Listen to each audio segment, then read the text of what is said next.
ബിജെപിയുടെ തെരഞ്ഞെടുപ്പ് ഫണ്ടിൽ നിന്നും സംസ്ഥാന നേതാക്കൾ കോടികൾ അടിച്ചുമാറ്റിയെന്ന് വെളിപ്പെടുത്തി ദേശീയ ജനറൽ സെക്രട്ടറിക്ക് കത്ത്.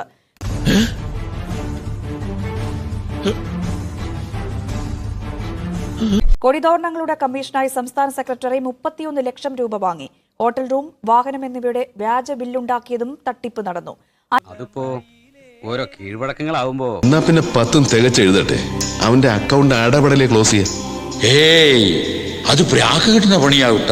മോഷണം സത്യമുള്ളൊരു തൊഴിലാ മോനെ. 5 നേതാക്കൾക്കെതിരെ ഗുരുതര ആരോപണം ഉയർത്തുന്ന കത്തിന്റെ പകർപ്പ് മനോരമ ന്യൂസിന് ലഭിച്ചു. കൊടിയും തോരണവും പാട്ടുമൊക്കെയായി കോടികൾ മുടക്കിയാണ് ബി.ജെ.പി. നിയമസഭാ തെരഞ്ഞെടുപ്പ് നേരിട്ടത്. തെരഞ്ഞെടുപ്പ് പ്രചാരണത്തിന് ആവേശം കൂട്ടാനായി കേന്ദ്ര നേതൃത്വം നൽകിയ ഫണ്ടിൽ നിന്ന് സംസ്ഥാന നേതാക്കൾ കോടികൾ കൈയിട്ടുവാരിയെന്ന വിവാദമാണ് സംസ്ഥാന നേതൃത്വത്തെ പിടിച്ചുലയ്ക്കുന്നത്. തട്ടിപ്പ് നേരിട്ട് കണ്ടെന്ന് അവകാശപ്പെട്ട് ഒരു പ്രവർത്തകൻ ദേശീയ ജനറൽ സെക്രട്ടറി ബി.എൽ. സന്തോഷിന് അയച്ചതായി പറയുന്ന കത്തിൽ ഗുരുതര ആരോപണങ്ങളാണുള്ളത്. 5 വഴികളിൽ തട്ടിപ്പ് നടന്നെന്നാണ് ആരോപണം.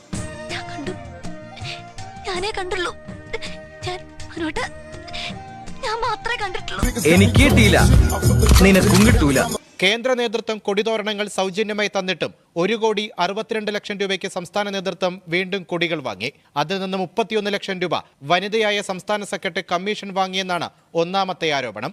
2, കേന്ദ്രം സൗജന്യമായി നൽകിയ കൊടികൾ മണ്ഡലം കമ്മിറ്റിക്ക് കൊടുത്തിട്ട് മറ്റൊരു സംസ്ഥാന നേതാവ് 2 ലക്ഷം രൂപ വാങ്ങി കീശയിലാക്കി. ഇത് ഒരുപാടുണ്ടല്ലോ.